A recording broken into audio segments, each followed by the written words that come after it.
सदगुरु श्री कबीर साहब जी का जो मार्ग है, जो उपदेश है, वो जीव को भव से छुड़ाने के लिए, भव से छूटने के लिए, बंधनों से छूटने के लिए दूसरे की जरूरत नहीं पड़ती, और संसार में फंसने के लिए दूसरे की जरूरत पड़ती है। यदि पशु रखेंगे तो पशु को बांधने के लिए खूंटा की जरूरत पड़ती है। मकान बनाने के लिए पत्थर, ईंट, चूना की, कारीगर की, सबकी जरूरत पड़ती है। और भोजन बनाना है तो उसमें सारी सामग्री की जरूरत पड़ती है, और बनाने वाले भंडारी की भी जरूरत पड़ती है। लेकिन संसार से छूटने के लिए, संसार से छूटने के लिए किसी की जरूरत नहीं पड़ती। इसमें किसी प्रकार का कोई बंधन नहीं है। साहब ने कह दिया कि कर्म करोगे आप और छुड़ाएगा कोई दूसरा, ऐसा नहीं होता। हमारे कर्म हमको फंसाते हैं और हमारे कर्मों को छुड़ाते हैं। यदि संसार से उपरामता आ जाए, विषय वासना, भ्रम, भूल, कल्पना, मोहमता, आसक्ति मिट जाए, तो कौन किसको बांधने वाला है। संसार में लोग ऐसे ऐसे कर्म करते हैं, विचार बिल्कुल नहीं करते, हृदय गंदा हो जाता है, और माला फिरा करके मंदिरों में पूजा करके तंत्र मंत्र के द्वारा उन पापों को काटना चाहते हैं। लेकिन ऐसा होने वाला नहीं है। कर्म करे कोई और दुख मेटे कोई, ऐसा नहीं होगा। कर्ता सो भोगता। यदि हम कर्म करेंगे तो हमको कर्म का दंड भोगना पड़ेगा। इसमें न राम की जरूरत, न श्याम की जरूरत, न विष्णु की जरूरत, किसी की माला फेरने की, शंख बजाने की कोई जरूरत इसमें नहीं है, क्योंकि हमारे कर्म हमको दंड दे रहे हैं। और यदि उन कर्मों को सुधार लो तो काम पूरा बन गया। कर्म करे और हृदय गंदा और पाहन पूजन जाए और गंगा में जाए डुबकी लगावे और कहे पाप कट जाए।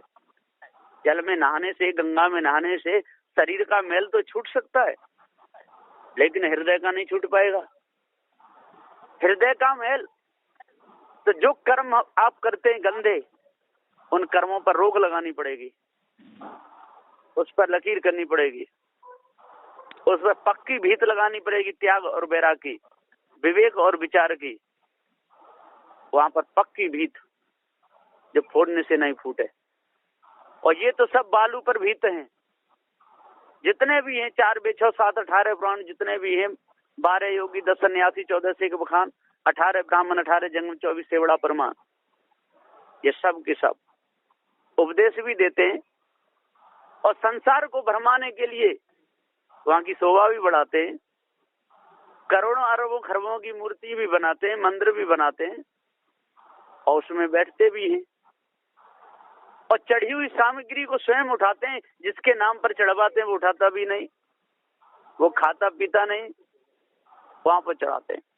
तो यहाँ पर सदगुरुदेव जी पुकार करके समझाते हुए कहते हैं कि जब तक हम अपने आप को नहीं जानेंगे, जब तक भ्रम को अपने अंदर से नहीं निकालेंगे, जब तक संसार के हम गुलाम बने रहेंगे और दूसरे का नाम ले ले करके और हम मेढ़ा बकरों को काटते रहेंगे, कुल देवी का नाम लेकर के बकराओं को काटते रहेंगे, देवी देवताओं के नाम से मुर्गाओं को काटते रहेंगे, बैलों को काटते रहेंगे, खून खराबा करते रहेंगे, मांस खाते रहेंगे और माला भी फिराते रहेंगे।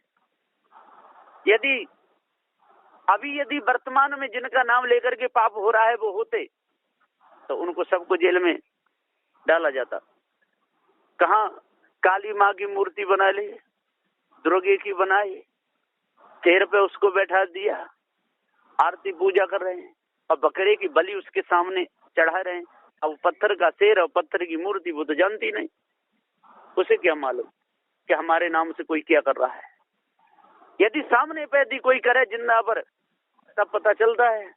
जब जानोगे जियरा जबरे पड़ेगी तुझ, तो कहने के मुख के तो बहुत पंडित ज्ञानी विद्वान हो जाते हैं, पर हृदय में सद्गुणों को उतारने वाले, पाप कर्मों से छूटने वाले, कल्पना से न्यारे होने वाले कोई कोई होते हैं। यहाँ तो सब के सब संसार उन्मुखी होते चले जाते हैं। साहब जी कहते हैं कि जिंदा से सब काम बने और मुर्दा से कछुना है, और मुर्दा से यदि काम बनता है तो जिंदा का परवाह है, उसका कोई काम ही नहीं था। फिर तो बड़े बड़े डॉक्टरों की मूर्ति घर में बनवा लो, पूजा कर लो, इलाज कर देगी, बात बन जाएगी। मास्टर हैं बड़े बड़े पढ़ाने लिखाने वाले, अब उनकी मूर्ति घर में डाल बनवा करके और प्राण प्रतिष्ठा करवा करके और पूजा करो, घर के बच्चे पढ़ लिख करके तैयार हो जाएंगे। लेकिन ऐसा नहीं होता है, उसके लिए जिंदे की जरूरत पड़ती है। यदि भोजन बनवाना है, विवाह शादी करना है, भंडारा करना है और भोजन बनवाना है तो वहां पर जिंदे हलवाई की जरूरत पड़ेगी। यदि विवाह पढ़वाना है और भी काम करवाना, उपदेश सुनना है तो जिंदे पंडित की जरूरत पड़ेगी, मुर्दा काम नहीं आएगा किसी भी प्रकार से। लेकिन लूटने के लिए तो बहुत साधन हैं। संसार को लूटने के लिए साधन कम नहीं है, बहुत हैं। कोई कारे पीरे धागा ले ले, उसमें कोई कुछ बांध ले, उल्लू के नाखून, गिलहरी की पूंछ के बाल, और कई ताबीज बहुत बढ़िया है, हाथ में बदवा लो, सारी मनोकामना पूर्ण हो जाएंगी, सारे संसार के लोग उल्लू बन जाएंगे, सब खरीदेंगे। पहले 10 रुपया से चालू, फिर वो इसके 1000 कर दे तभी लोग दे करके लेंगे, काम बनना चाहिए। तो लूटने के साधन तो बहुत हैं संसार में, और फंसने और फंसाने के साधन भी बहुत हैं, लेकिन छूटने के लिए इन किसी की जरूरत नहीं। समझो तो बात जरा सी है और नहीं समझे तो बड़ी धरा सी है। लेकिन लोग लड़ने को तैयार हो जाते हैं, कहीं कहीं तो सीधे पड़ जाते हैं। कैसा पहले के ऐसे थे वैसे थे, अरे पहले के अनपढ़ थे तो अब पढ़ने की क्या जरूरत है?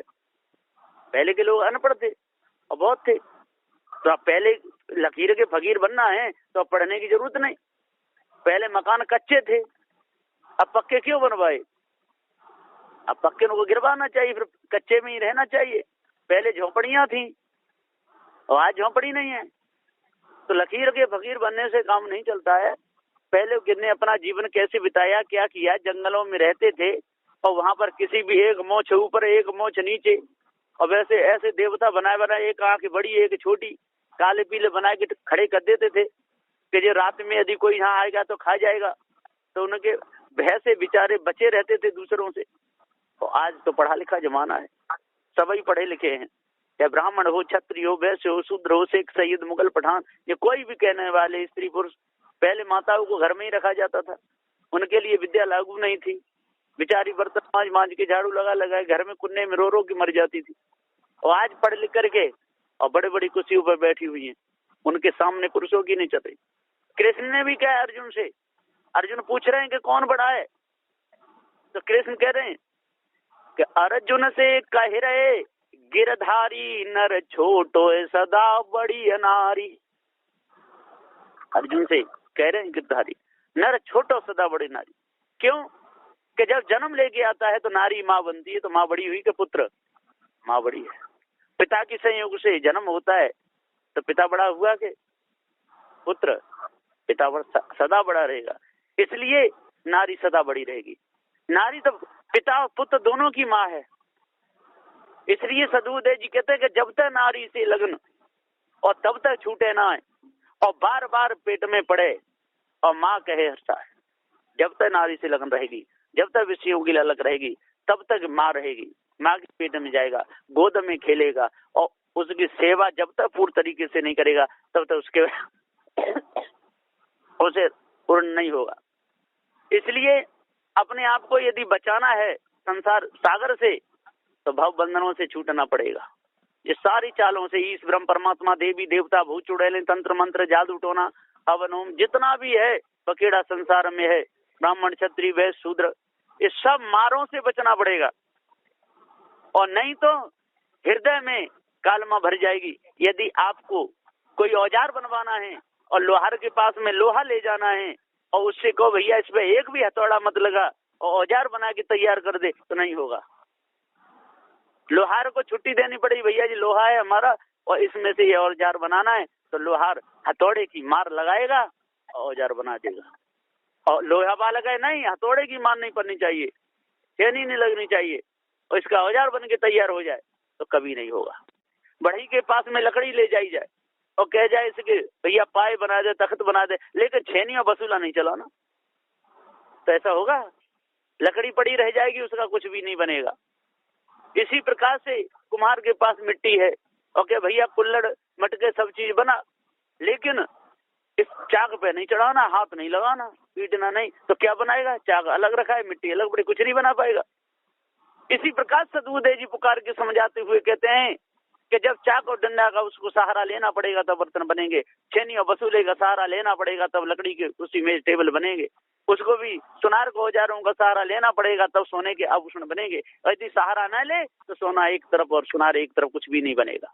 ठीक इसी प्रकार से संसार में आकर के विषय वासना भ्रम भूल कल्पना मोह ममता आसक्ति को त्याग दे तो न्यारा हो जाएगा। इसमें इस ब्रह्म परमात्मा देवी देवताओं की कोई जरूरत नहीं है। किसी प्रकार से यदि कर्म अपने सुधारोगे भाई तो तुम पर जुर्म है ना ईश्वर खुदाई। यदि अपने कर्मों को यदि आप सुधार लोगे तो आप पर जुर्म ईश्वर खुदा कोई है ही नहीं। कोई तंत्र मंत्र जादू टोना हवन होम ये सब आपके ही बनाए हुए, जितने भी तंत्र मंत्र जादू टोना जितनी भी विद्या हैं ये सब किस कहां से प्रकट हुई? मनुष्य के हृदय से हुई। और जितने भी देवी देवता ये सब बनाए गए, अष्ट धातु की मूर्ति सोने चांदी की, ये किसने बनाई? कारीगर वर्तमान में बना रहा है। जितने भी मंदिर सारे संसार में बन रहे कौन बना रहा है? ये मनुष्य बना रहा है। नदियों के पुल जितने भी बन रहे कौन बना रहा है? मनुष्य बना रहा है। जड़ी बूटियों के द्वारा औषधि बना करके रोग में प्रयोग कर रहा है कौन कर रहा है? ये मनुष्य कर रहा है। और तीर तलवार भाले जो बना रहा है जो कौन बना रहा है? मनुष्य बना रहा है। और किसके लिए बना रहा है? मनुष्य के लिए बना रहा है। तो मनुष्य लेता है, मनुष्य देता है, मनुष्य खाता है, मनुष्य खिलाता है, मनुष्य नाम रखता है और भरम में उसी में फंस जाता है। और मनुष्य खूब बकरे बकरों को पालता है और काट कूट के उनके मांस को खा जाता है और फिर कहता है कि देवी देवताओं ने इसको मांगा था, उसकी बलि चढ़ाई। तो ये सारा भ्रम है। इस भ्रम को त्याग करके पार की सदगुरुदेव की शरण में लग करके अपने हृदय की कालमा को मिटना चाहिए, तब पूर्ण शांति मिलेगी, नहीं तो शांति मिलने वाली नहीं है। बोलिए श्री सदगुरुदेव की जय।